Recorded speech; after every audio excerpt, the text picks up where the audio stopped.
My 7 months old na manok, wala pang tahid versus basilan na 2 years old plus.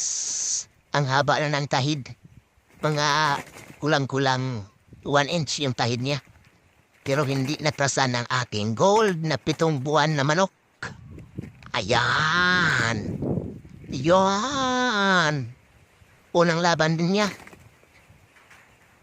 Sa loob ng 7 buwan, tinesting ko. Sige.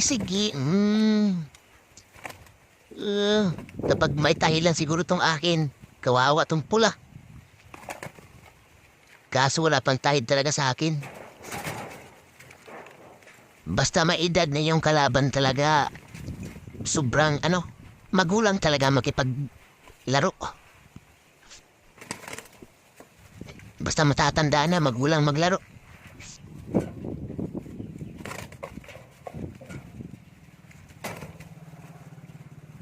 Kulang pa sa kusog yung aking manok. Isasabak ko to sa training. Maghahawl ng mga humay, yung palay na sinako.